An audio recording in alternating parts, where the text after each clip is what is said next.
Wow! All right, we are here for another love stream, and we have already spoken for 40 minutes about topics that we shall not repeat here. Now, what we thought we would do today is actually something that I say what we thought we. Pierre doesn't know this yet because he just mentioned something casually in passing, which I think deserves a bit of analysis. So, what we're going to be discussing first is how it is possible that Maestro Pierre Miller has only heard the song Bohemian Rhapsody by Queen, often touted as the ultimate song in the universe, gets like number one on the 1,000 song hit list of the century, whatever, every single time, but he's only heard it once. And here's what I really love about it. I don't care for the song. So now please explain to me, Pierre, why I know, etc. Please explain to me why you've only heard the song once. Um, Bet you didn't see that coming. I guess I had one too many whiskey sours. I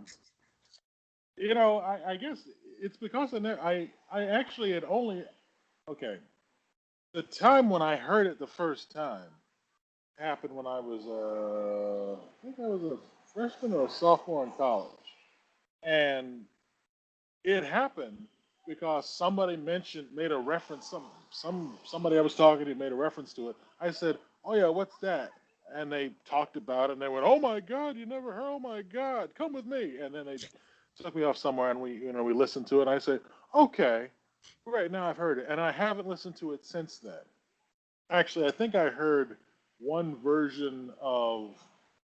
Well, I heard a guy on YouTube do a video on string theory to the tune of Bohemian Rhapsody. It's pretty. Nice. He did it like 8-part harmony, and it's just talking about quantum entanglement and the Planck length and all this stuff, and it was that was kind of neat. But to the tune, I remember vaguely it sounding kind of mashed together and rambling and a little bit discursive and just not as a composition, just not the tightest composition you would expect for a song that was designed to be consumed like a pop song. Pop songs have a pretty solid form. Intro, verse, chorus, bridge, chorus, outro. Maybe cut the intro and the outro. Maybe stretch the lengths of each part. But you stick with that. There's your 3.5 to 5 minutes. It's gonna be good if you make the sections good, and there it is. But Bohemian Rhapsody, it's not that. And with the tempo changes and all that, it's like like I reached into my notebook, took out 5 different tunes that I worked out over the years, said, okay, I got 2 hours, I got to turn this into a piece of music. Okay, here we go. And hey, you don't care about it? Fine, and then I do the work, and there it comes. That's kind of how it struck me. So, did I answer your question? Yeah, no, absolutely. I sorry, I understand your answer perfectly. It makes a lot of sense to me. I'm always surprised. There was this thing in the Netherlands, and I'm sure there is a similar thing all over the world, where I think there was a radio station that had like the top 1,000 near the end of the year, and they just play all these songs, starting at 1,000 and ending with number one. And invariably, year after year, Bohemian Rhapsody was number one. And at some point, a guy in a column in a Dutch newspaper, of course we speak Dutch, just took the lyrics, translated them all literally, and that was the entire column, and ended by saying, "So is this really that special?" Because when you actually read it, actually get the meaning, I don't know. From a musical perspective, I understand. I think I understand what they were trying to do and create something a bit opera-like and have that going, and I get all that. But then I think your point is great because it's not opera. It is a pop song. So to try and put all these different things in it, to me has never really worked. And I'm glad it does for millions of people all over the world, but I don't really get it. There's a term that gets kicked around in music circles a lot when it comes to music criticism and composition and musicology. We talk a little bit about composers, and we talk a fair amount about compositions. And a statement that is said a lot because we need to say it, but it's a weird thing to say is a composition successful? Mhm. That question of success as it pertains to a composition, and it can go for all of them, any type of art.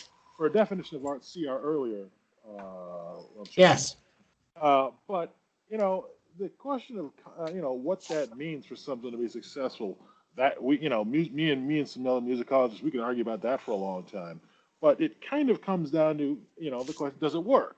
Does it work? What does it mean for something to work? Does it do what it was supposed to do, whatever the hell that was?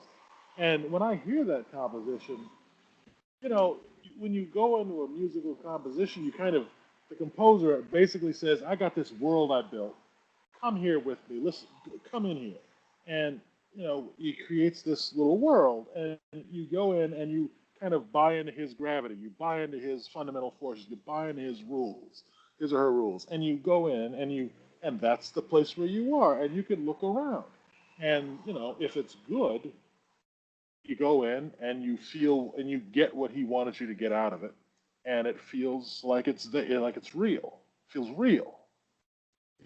It's hard to imagine a composer wanting to write a composition that you listen to it and it makes you feel like the composition is faked.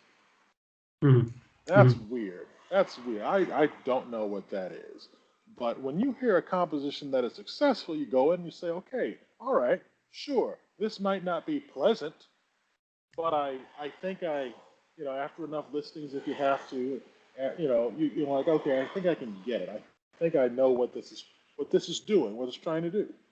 And a composition that fails, and this is the interesting part, a composition that's successful is hard to work on. It's hard to explain.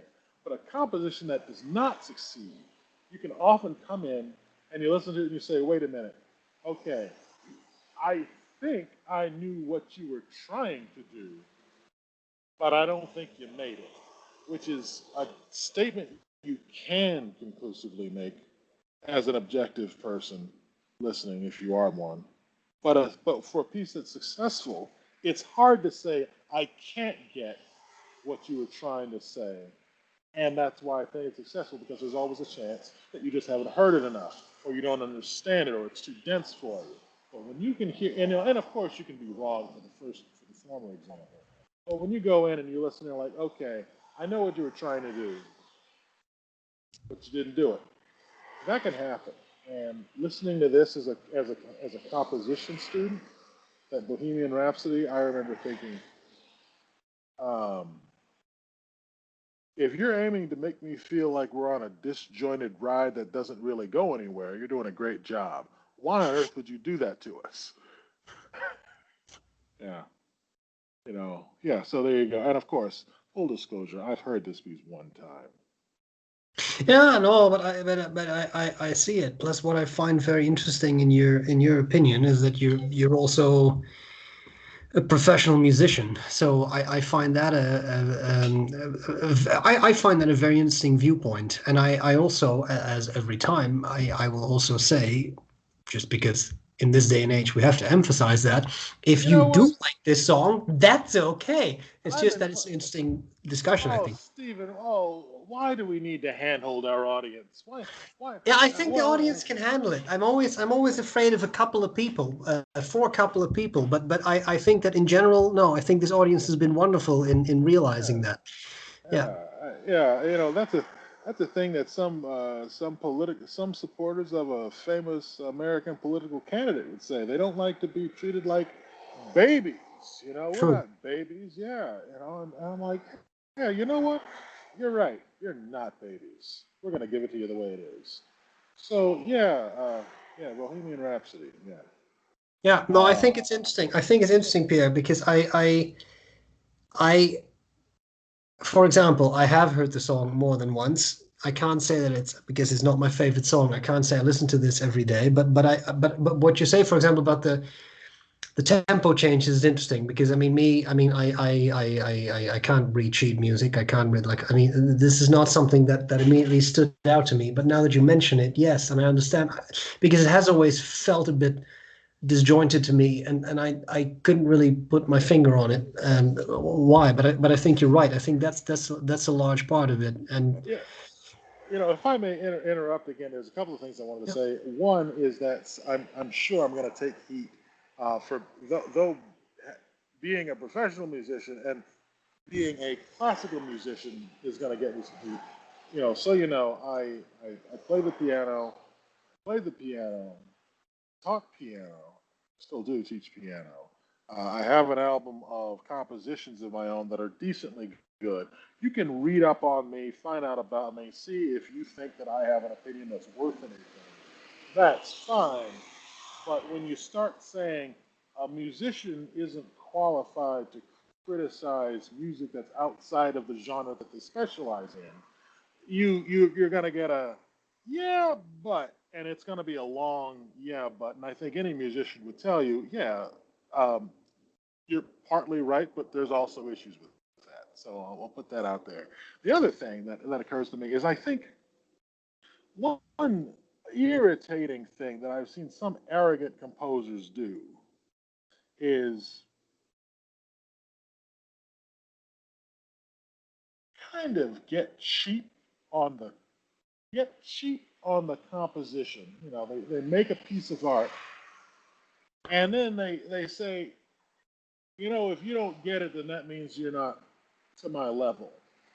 And I think for some, if you took a piece of music, like if you wrote Bohemian Rhapsody and you sent it out to a mass audience, which is say targeted at average music listening sophistication, mhm. whatever that's going to be, for some people, they might think, wow, I don't understand this, but it's got little bits and pieces of things that I kind of like.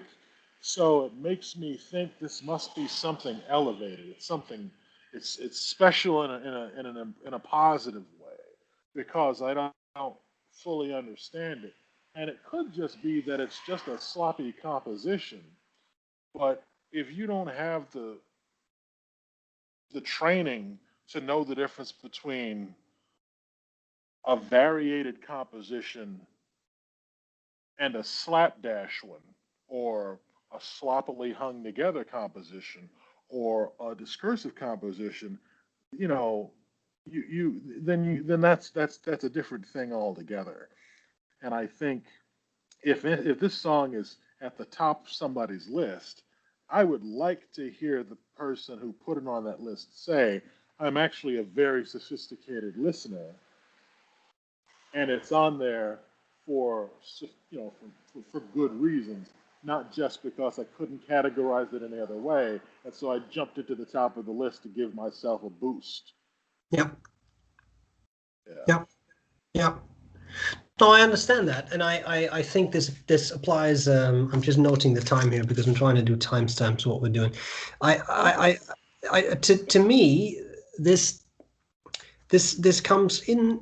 Sorry, this relates to something I think we've talked about before, but that I do find interesting. My apologies. Which is that of expertise. I think that as an expert, I mean, this, I'm not saying anything groundbreaking here, but I find an interesting thought. As an expert, you judge things in a way that a non-expert would not. And that's what I find interesting about your analysis of that particular song, whether you are more a classical musician and not a pop musician, etc. You will look for things in the way that song is composed that I, who is absolutely not trained in any musical thing whatsoever, would not. I wouldn't even know what to look for. And I find that a very interesting thing. And I think this is something that applies to everything you can have expertise in. I find that I talk to all. I mean, in a pandemic, not so much. But I mean, this happens a lot at pen meetings of pen clubs or pen shows or whatever. You talk to people who are new to, say, fountain pens and who are blown away by everything, right? Who are blown away by specific pens, let's say inexpensive Chinese pens. Now, I'm not trying to harp on Chinese pens. All I'm trying to say is a $5 mass-produced pen, and they think it's the greatest invention since sliced bread, which I understand if you are starting out in pens. I'm not saying there's anything wrong with those pens, but if you compare that to an artisanally made pen, I don't think it is necessarily always obvious to people starting out. And why would it be? What sets a handmade pen apart from a pen like that if they both look the same, they both have a nib and a feed and a converger or something in it, and they both share all these features. And I find that an interesting thing to think about of how someone develops that expertise and how I suppose what I'm trying to say is how that shapes our view of the world. So here's a classic example done in psychology, where they took chess experts and they just chess experts and chess novices, and they showed them very briefly a chessboard set up. And the trick was memorize the pieces, right? Memorize the pieces. And then, of course, Yeah, I the heard that chess one. experts, they vastly outperform the novices, as you would expect, because they only need a few seconds. They know exactly where everything is. Novices don't, people who don't play chess perform even worse. But then here's what's interesting. When you put the pieces in a position that makes no sense for the game of chess, the experts fail. They can no longer memorize. They no longer have that benefit of their expertise. And I find these kinds of things about expertise fascinating. I didn't really Yeah. have a particular point with that, but I just find it fascinating.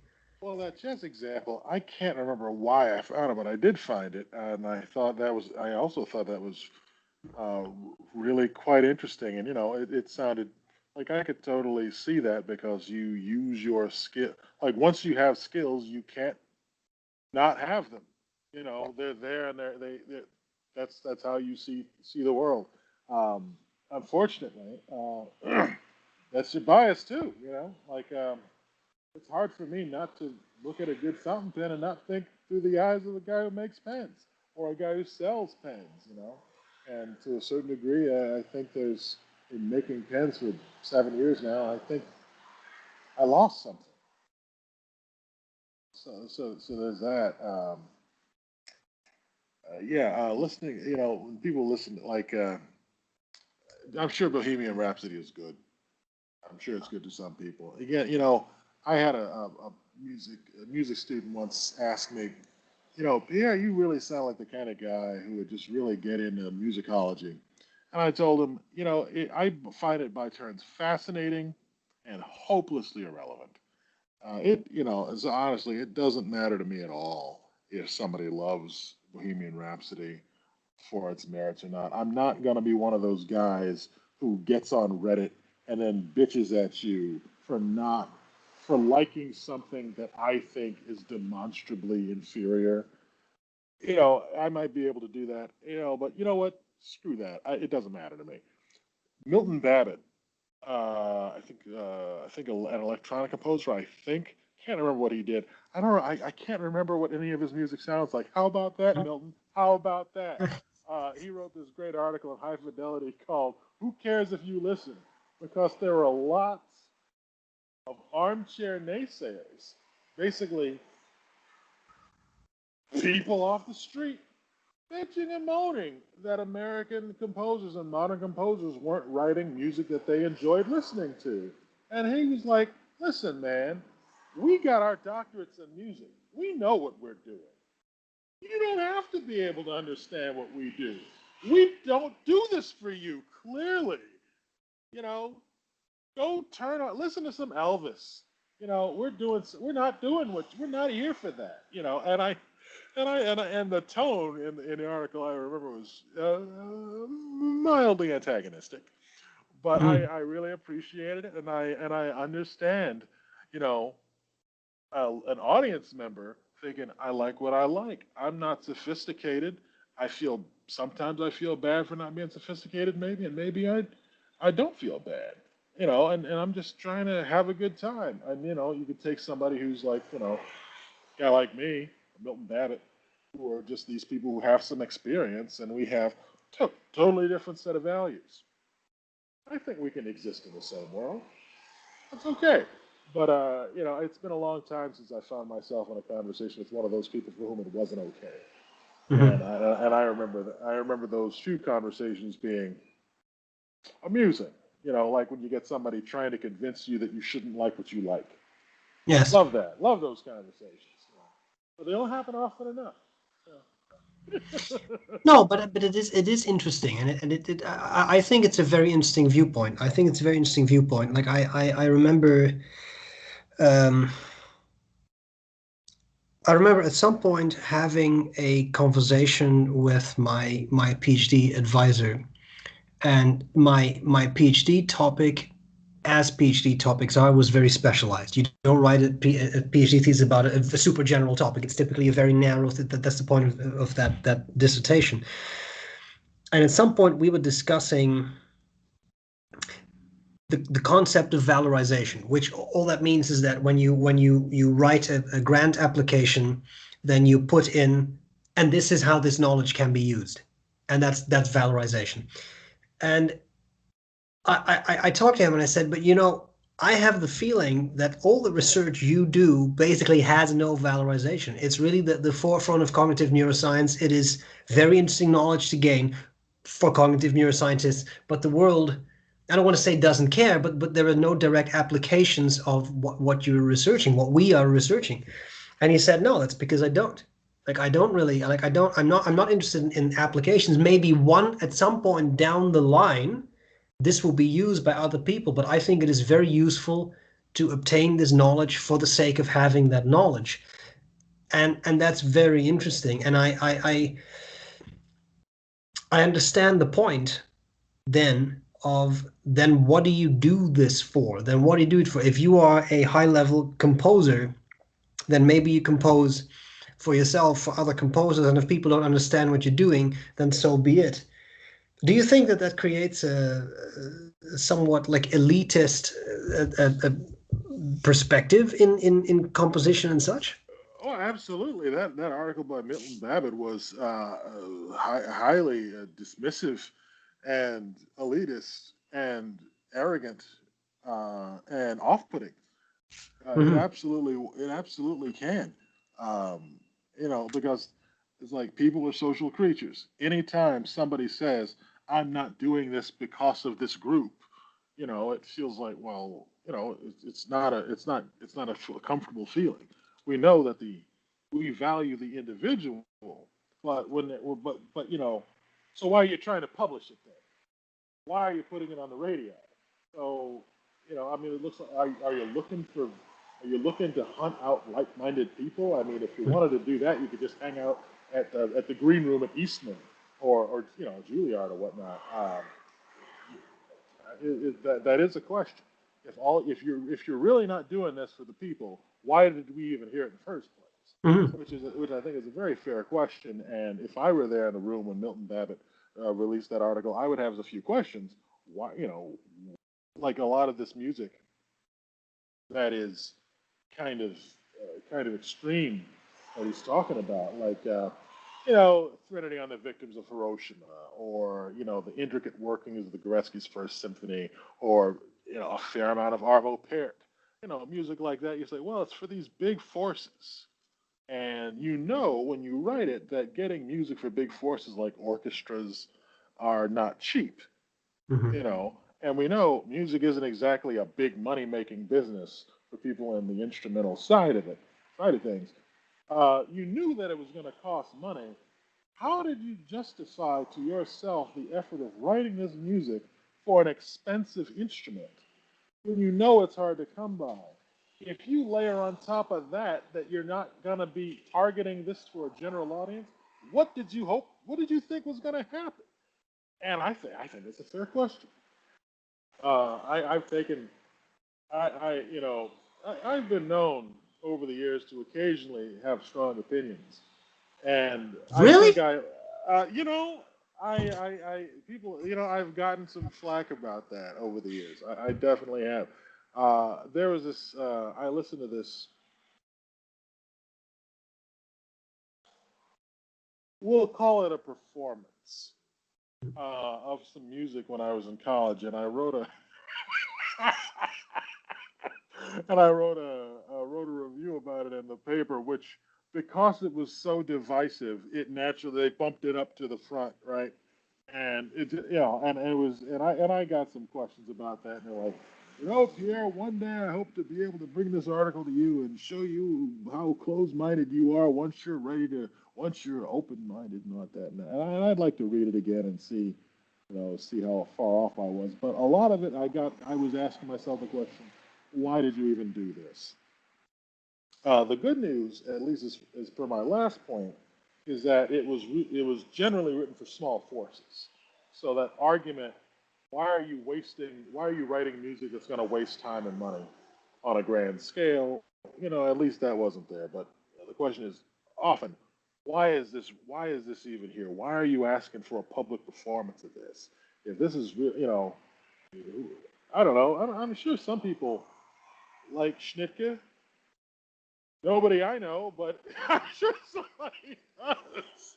I don't know. And if you do, please like and subscribe in the comments. But I mean, the Schnittke, I think I said it sounded like sick whales, among other things. But Lovely. it was just so weird. It was with cello and piano and another instrument, and I think there was something for like for cello accompanied with electronically altered cello or something like that. It was, anyway, it's not my type. Obviously, the hardcore avant-gardists are probably going to say that I'm listening with closed. I can already hear some of the arguments, but if you got some good arguments about why I don't know what the hell I'm talking about, write them out in the comments, and I'll try and join in if I can. Before I forget, Stephen, I did have a question for you. Yeah. I was talking to one of my piano students a couple of weeks ago, and she was telling me about this. They have these free response questions where they give you 2 minutes to write a few sentences or maybe a paragraph, usually demonstrating that you understand mastery of some great concept. And I forget, I forget how to put it out, but the issue was, okay, so you got two columns, two types of data. You got average number of babies that every uterus carrying person in a population has over their lifetime, and then you got the number of babies per thousand people. What do these two data sets tell you which is different? What conclusions can you draw?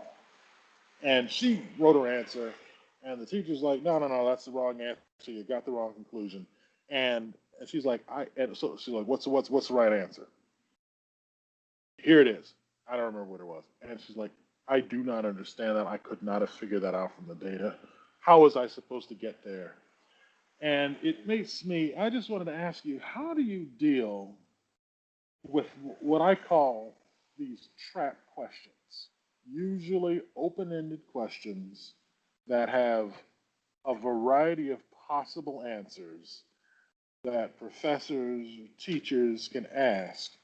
And the idea usually behind the question is if you answer the question the way that they want you to answer it, and it can be multiple choice too, if you answer it the way they want you to answer it, it demonstrates that you master some concept. And if you don't answer it the way that they expect you to, then it means that you don't get some important concept.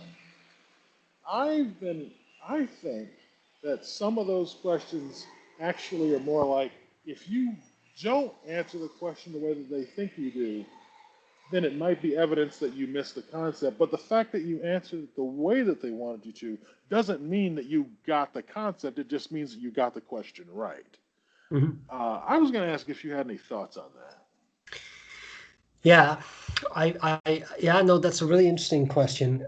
I once took a didactic training that we had to take, and they used the term which I really liked of a cauliflower question, where a cauliflower question is something like, name a vegetable, and then you say carrot, and I say no. And then you say, oh, zucchini, and I say no. And you say, well, eggplant, no. And you say cauliflower, I say, yeah, that's it, there you go, cauliflower, that's the correct answer, right? But I mean, of course, all the other answers were correct too, right? They're also vegetables, as far as I know. Anyway, so I'm not a vegetarianism, so what do you call that? Vegetable expert, whatever. So, but I think it's very interesting, and I have definitely been in the situation where I wrote typically open-ended questions, not so much multiple choice, typically open-ended questions, where I had a very specific answer in mind, and where it turned out that, in my mind, I thought the question was completely clear and obvious, but where students you're come the up. test writer or you're the test taker? Okay, The you're the test test writer, writer. the test. So the creator. Well, sorry, the creator of the test. I mean, so like as an instructor, I made that test, and where students come up with a completely, sometimes radically different interpretation of the test, or the question, and come up with a completely different answer because they have now completely reinterpreted that test question, and I honestly. I always find it interesting, but I think what comes to what characterizes this, no, I think what comes into play here is, how do you want your students to learn, and what do you want them to learn? If your goal is, and I always hope that that's not my goal, if your goal is to have them reproduce a book, or I think even worse, your words, simply because you like to read back what you have said at some point, that is one way of teaching and them learning. What I would rather see is that someone uses a question to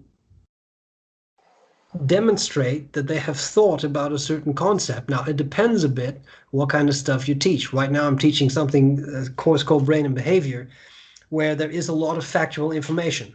The cochlea and the ear works this way, and there isn't a whole lot to maneuver around that. That's the way that thing works. If you have more, I'll use the term lightly, but philosophical courses where there is no clearly defined, it's a more open-ended structure. Things could be Like different. English Yeah, like English, or maybe history. history, where you can have different views on how things unfolded. I think that would be a little different.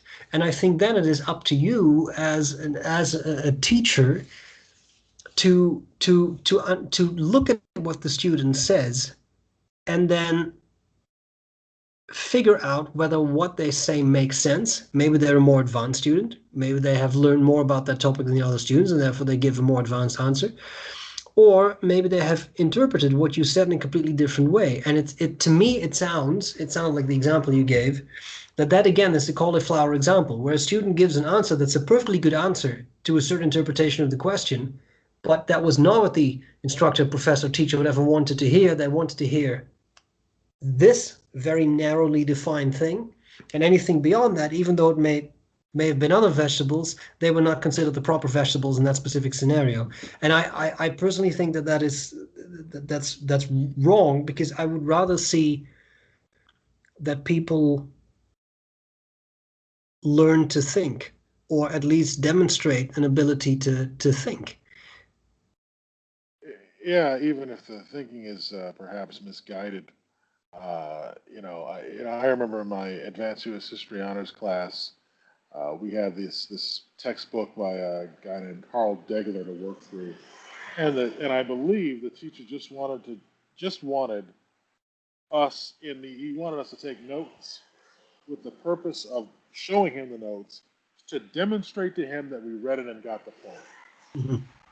Yeah, I would routinely do badly on that because though I would spend hours reading this stuff, I could never get the point. And I could, I, to the best of my knowledge, I don't have dyslexia. but But, at the time, I just wasn't getting it. I saw the words, I wasn't able to put it together. And that was and this is my issue. They didn't show us how to put it together. They didn't show us how to do this. And it always felt so wrong in an education system where you're being graded, judged on your ability to put together this pseudo abstract information. But nobody actually tells you how. They just try it. Okay, yep, didn't make it. Sorry. Or, beautiful thing. Here's your English paper back. 73%. What? You know, Yes. yeah. I So know, no, I know. I find you actually touched upon something that I find really interesting, and that I got interested in actually fairly recently, because I over my summer break I read a book called, I'm pretty sure the title was "Teach Students How to Learn," and it sounds like a really obvious thing, but it was actually very interesting because the author makes the point of, here's what we do. We have students come in. This was for college, like college level instruction.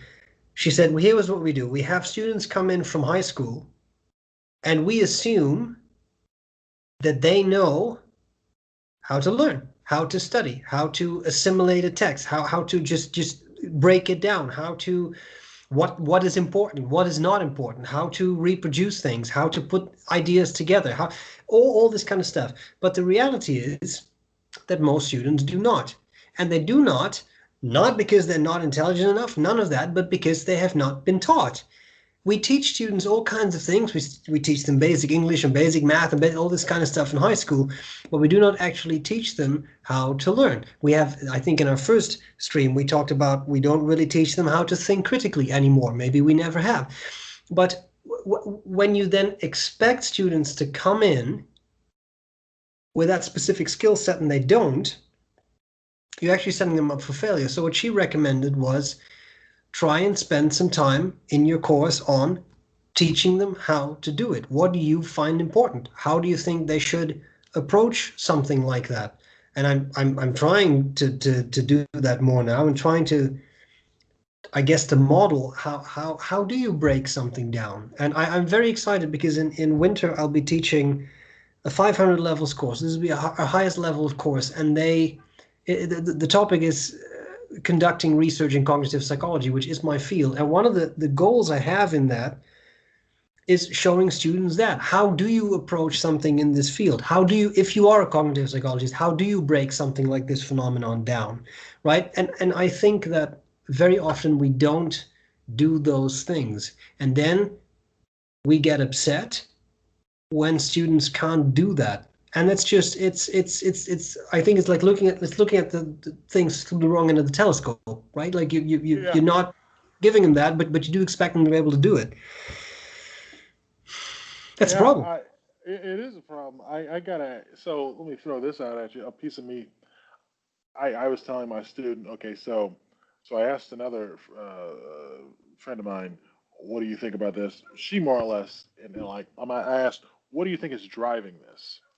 Um, so what we were able to come up with was, could be kind of like you touched on briefly in your response. Uh, they might have just not thought of the question that way, Hmm.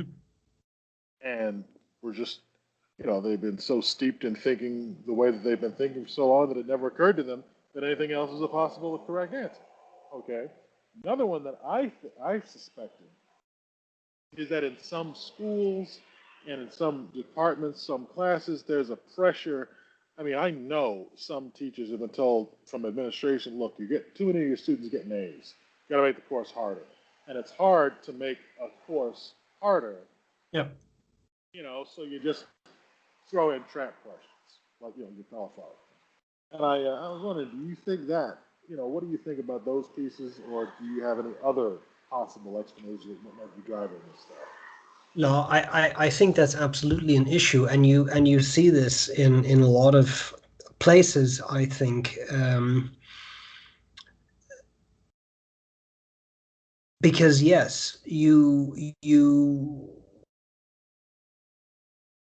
I think there is two sides to this. One side very relevant to your question. The other side maybe not so relevant, but I'll bring it up anyway.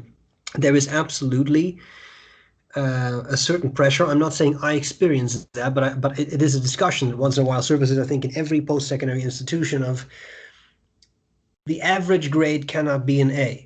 You cannot, that cannot be the average grade, right? Like, I mean, there can be A's, there should be A's, but there should also be F's, and it should be a distribution, because otherwise something is off. Then something is like it's too skewed to one side.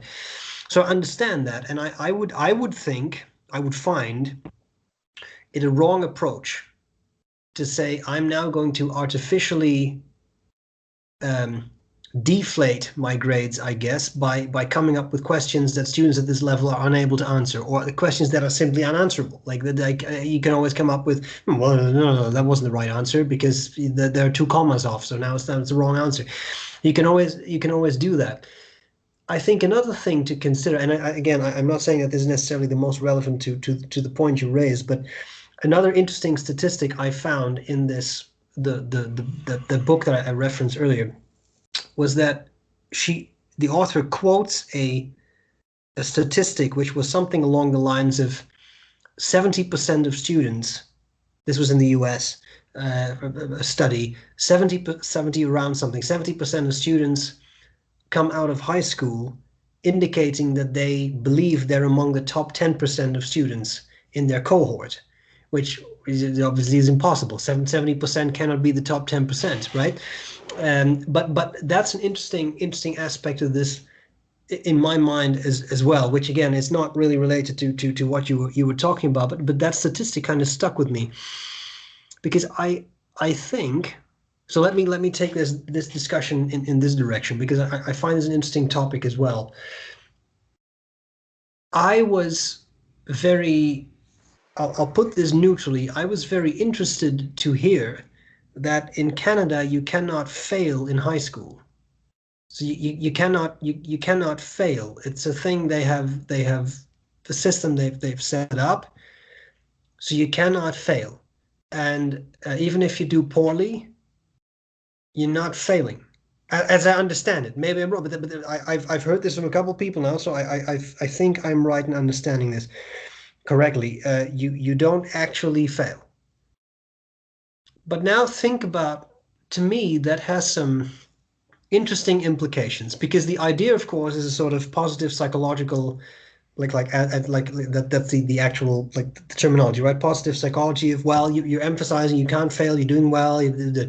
I understand that aspect of it, but my fear is that this is going to lead to massive problems down the line because now you get people who have never failed in life. And for the record, post-secondary education in Canada is not like this. So we do give Fs and students do fail our courses.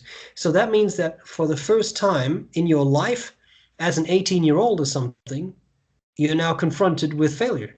And I see students, I see it because I see it happening to some students. This is a massive shock because they've never experienced that. And if you pair that, I know that statistic also holds in Canada, but if you pair that with 70% of people believing that they're among the top 10% because they have never failed something, and now they go into a system where they can actually fail, I would imagine that's rather a harsh wake-up call. And I don't know if that in the long term is good for people to set up a system where you cannot fail. When you say that you can't fail, I mean, I don't know legitimately. I don't know how that plays out. I mean, when I was in grade school, I went to this program where they had a really hard, like every assignment was out of 100%. An A was 93 to 100, a B was 86 to 92, C was 75 to 85, D was 70 to 74, and 69 and below was an F. And then Right. I got to the college or high school, and they're like, "Yeah, anything below a 60 is an F." I'm like, "Whoa, whoa, we're on easy street." And I'm like, "What would it even mean if a guy got 40% in Canada? What does that mean in Yeah. secondary school?" Yeah. Uh, I mean, are they just not? Are teachers just not allowed to use the letter F? I think I don't actually I don't know. So I don't want to say something that's not true, but the impression I got was that it's a matter of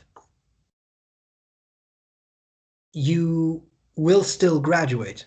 So you will still graduate high school even if you have obtained these grades. Now, maybe there's a specific, like you cannot have more than this many Fs or something like this. I don't know. But what I keep hearing is you cannot fail. It's impossible to fail high school. I think we're talking. I think we got a language thing. It sounds like nobody gets held back, Yeah. and you always advance. Like because in grade school in America, I mean, I remember so stupid for saying this. I failed Latin in fifth grade, Right. Right. but I still made it to sixth grade, Right. and there was a Latin course in that, which is a terrible idea because I didn't exactly get any better. Yes. Right? No, Yeah. no, long story there, but yeah, that might be what's that. That would make more sense. The idea that you Yeah. always just get pushed to the next year. Yeah, I suppose you could do that if you vary the subjects enough, so that you're not always building on the next one. But gosh, imagine like in secondary education, you get your basic math, you come in with your basic math skills, you go into algebra, and I guess you could switch to geometry, but you can't get to pre-calculus without algebra. And, if you try to get through pre-calculus and you fail that, and you try to get to calculus, you're just on a string. Yeah. I never built what I needed to get this. You know, Yes. I don't know about that. So I don't know. Yeah. Interesting. I just found it interesting. I just find it an interesting idea what that does, because I feel that I feel that I think it's a bad thing to not have people experience failure. But it's not fun. It's not fun to fail, but I think you need that to build up your resilience to be able to handle things down the line in life. Not to get too philosophical here. And by the way, we got to get to your question about you asked me about who my favorite philosophers are. I Yes. think I think I expertly dodged it. Nice. Uh, but I'm thinking, I don't know. I mean, in terms of failure, to me, when a kid fails, or when really anybody failed at something, and I mean like there was a thing you needed to do, you didn't do it. Abundantly clear you didn't do it. You could fail like you could fail anything, fail any job, fail a test, anything.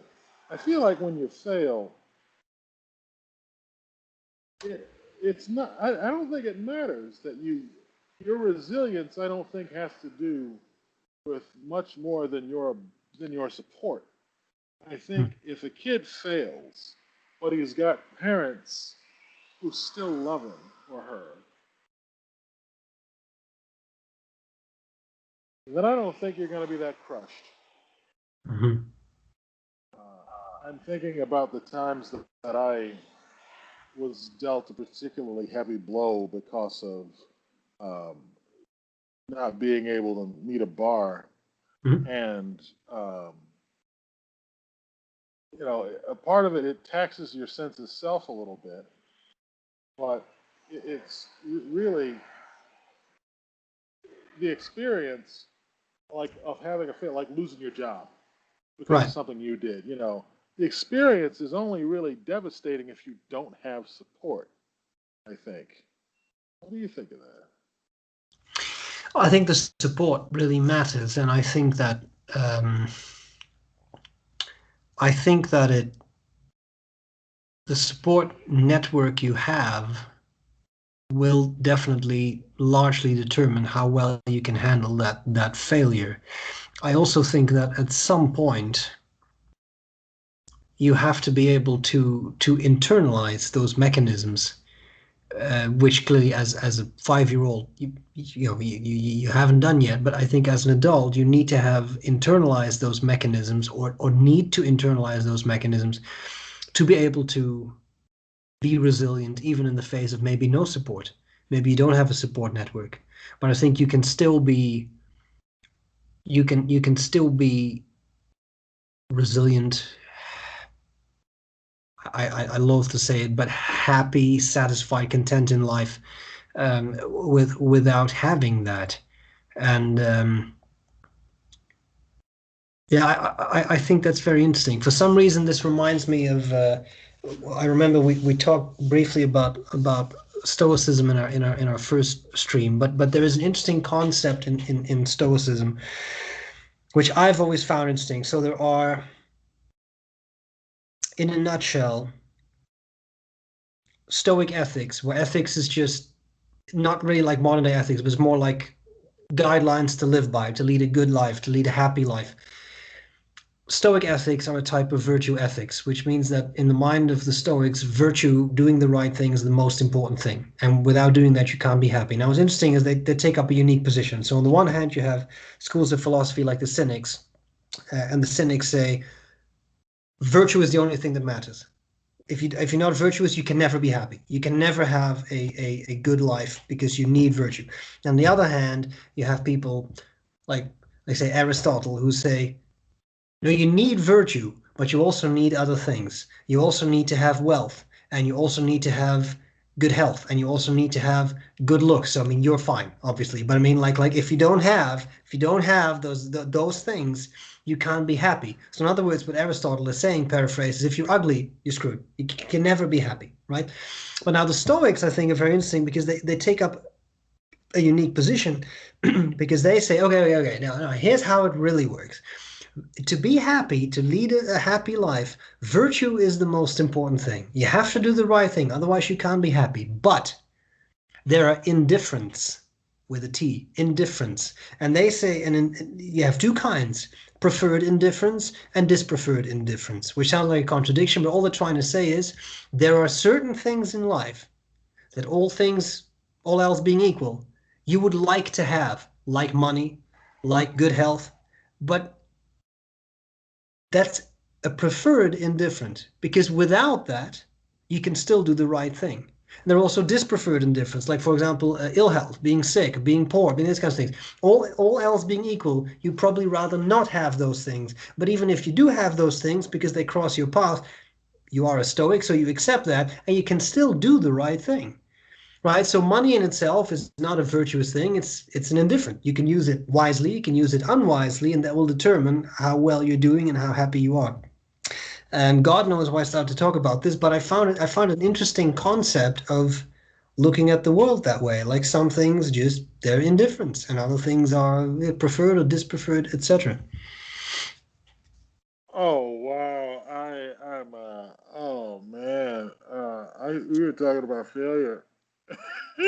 Yeah, that was the thing. So I don't know how this turned into. Maybe failure is. Maybe what I was trying to say was failure could be a dispreferred indifferent. It may just happen to you, and all else being equal, you would rather like to. That's probably. Thank God you saved me, man. So what I was trying to say all along was failure is a dispreferred indifferent, and if it happens to you, it's okay because it just happened. But you can still do the right thing. You can still Yeah. process it. You can still work through it. That's, I think, what. Yeah, yeah. Good, Pierre. All Very right. good. Oh, A plus. so getting back, yeah, hey, so getting back to that piano student, her issue is she's being hit with this on all sides all the time. She feels like everybody is asking these what I call unfair trick questions, also Yeah. crossword questions. Aside, I hate crossword puzzles. I think they're unfair. I think the game is the guy who wrote the puzzle is trying to trick you and he's trying to give you as little information as possible, and I think that's Mhm. unethical. I hate crossword puzzles. Anyway, she feels like she's surrounded by this. She's like everybody has them, and the problem is if the only way to be able to show people what they want to know to let you get to the next step is to basically go in on office hours and ask ahead of time because that's how you have to do it, which you can't know to do. You're basically like you're set up for it's like you're walking on lily pads through a pond and failure is the water. What kind of a game is this? Mhm. And I told her you are in some way going to end up somehow one of the many casualties in the American educational system because legitimately a lot of your success is going to depend on it's not even chance because these are open-ended questions too.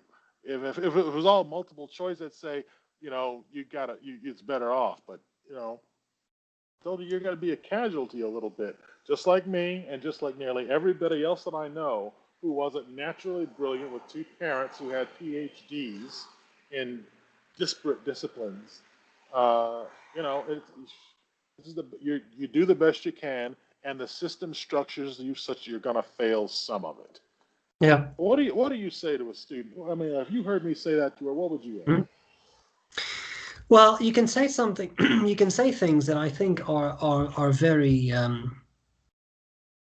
that have the potential to sound incredibly sappy. But I think the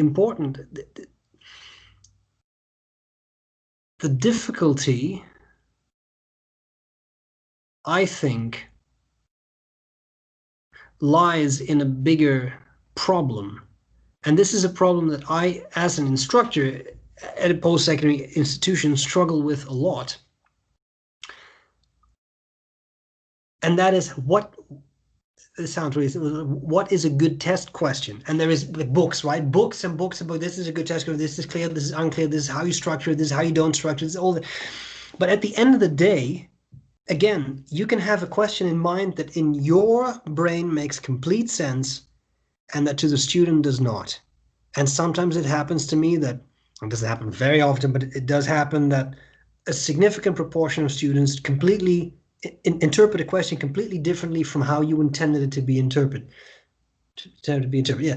And that to me is a massive problem. What I would much rather do, but I can't because I don't have the time, what I would much rather do is have an oral exam with every single student. Sit them down and say, okay, talk to me. Explain this to me. How do you think this works? What do you think that part of the brain does? How would you put this together?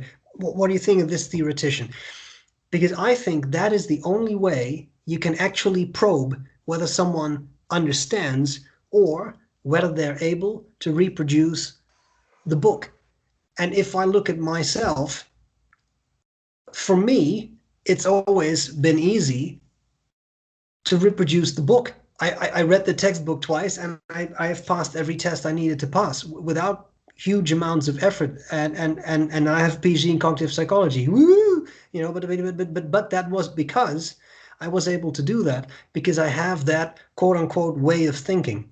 But I think that a lot of people don't have that way of thinking or have another way of thinking, which doesn't really prepare them to sit down and answer test questions. So what something that's on my mind a lot is trying, and I'm definitely not there yet, but what I'm trying to do is come up with different methods of assessment. How can you also assess someone so that they don't have to write a test? Because not everybody tests well, even though they know the material. And No, so, but this is something that we have set up that way in our education. There are two midterms and a final, you know, and this is that's it. And it's not to say that you cannot deviate from that. You can, I can, but the thing is that we don't, right? Because you have that. Again, I'm not saying that I am made to test students or something. It's just the way that it's kind of what we naturally default to because it's been this way for such a long time. anything that you could, like, if she were here and we were talking about this, like, anything that you could add that could be anything to add to her, because like she would probably respond and say, "Listen, I'm enrolled in all of these courses. Some of them are designed to help me get college credit if I don't do up to this, like, I don't know, 80% or whatnot of the course. You can't get the college credit, and you've basically Yeah, wasted your time taking this test, taking this class that you took, hoping that it would save you money, yeah, and then all these AP courses that you're taking with the same goal. You know, if you get if you get a 2 on the test or below, and honestly, a 2 out of 5, that sounds pretty bad.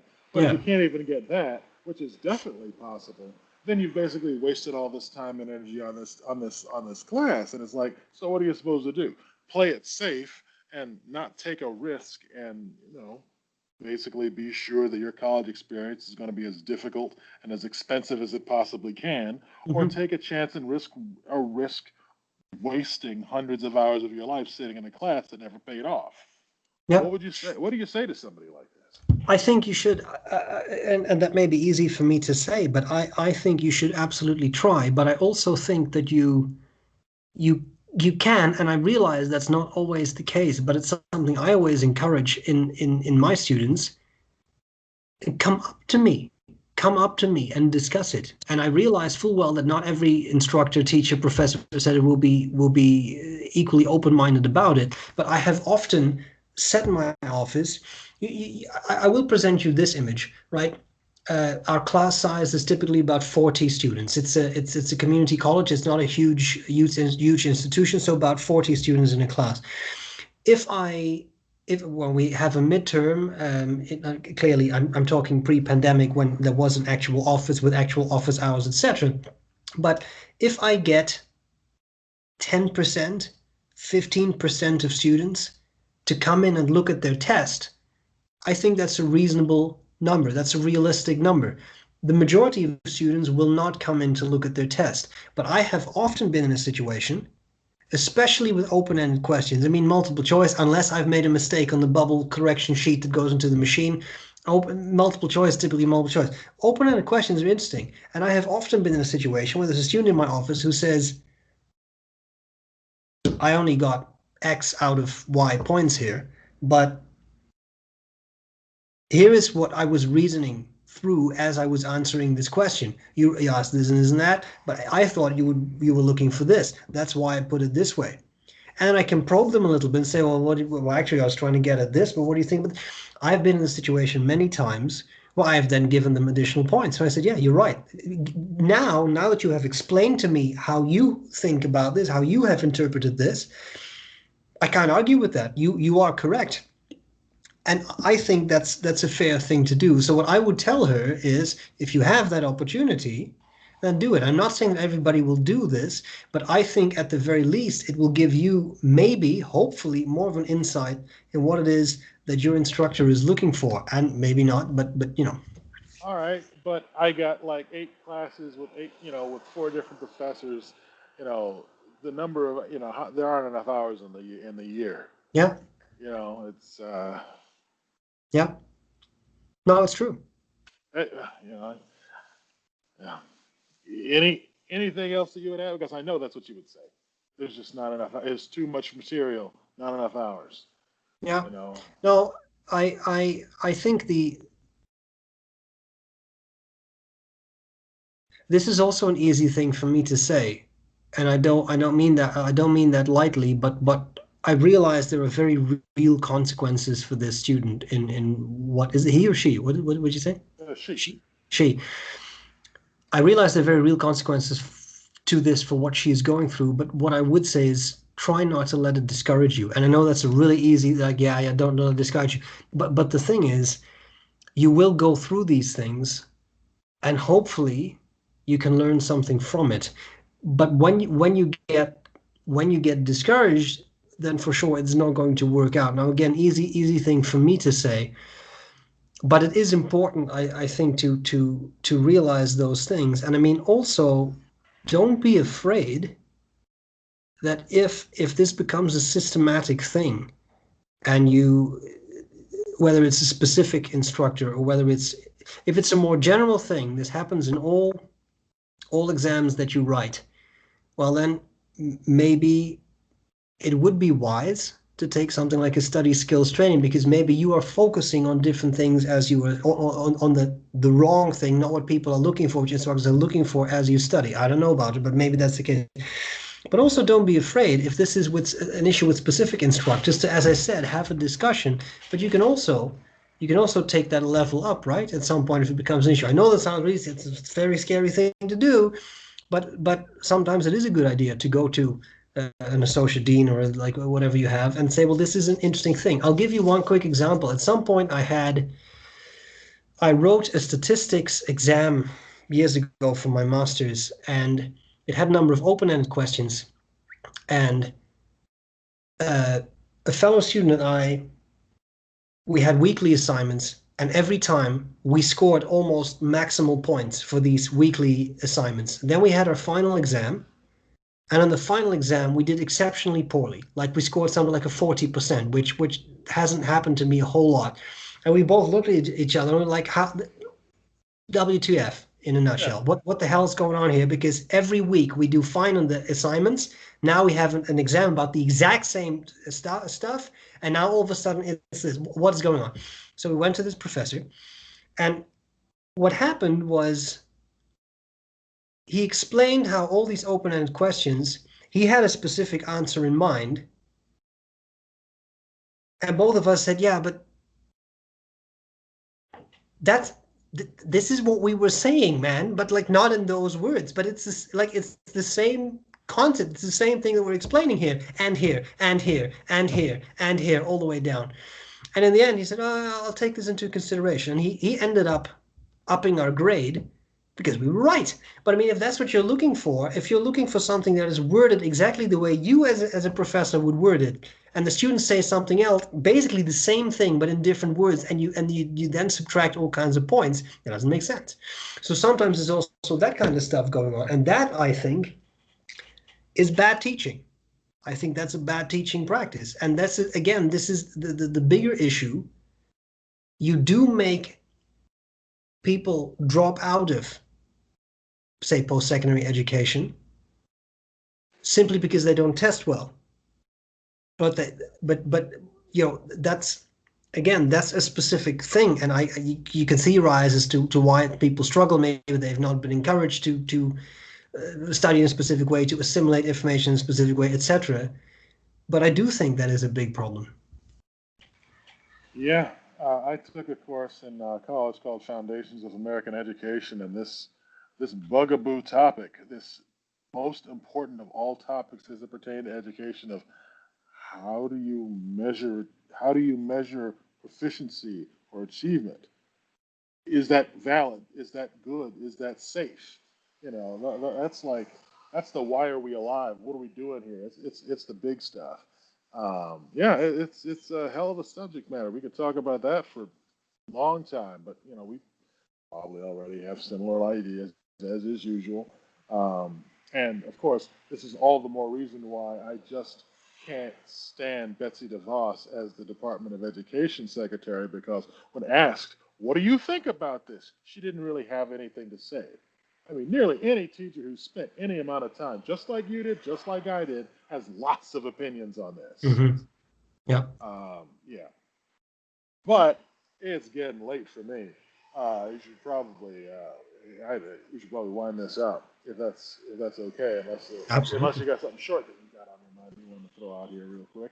No, I think this was a very interesting discussion. I like it. It's about an hour, so that's I think it's a nice length for a lot of people. So that's awesome. No, thank you so much. It's always a pleasure to talk to you. I always really enjoy these discussions because all kinds of things come up, and I just have tremendous fun with all this. So, Well, thank me you. too. Yeah, it's such your thing. Yeah, yeah. I really like talking to you too. I mean, you know, you don't have to. Nobody has to have their arm twisted to talk to SBRE Brown. You Well, know. it depends on who you ask. Depends on who you ask. But yeah. Exactly. But I mean, it's the same thing with you because I mean, you are the maestro Pierre Miller. That is not true.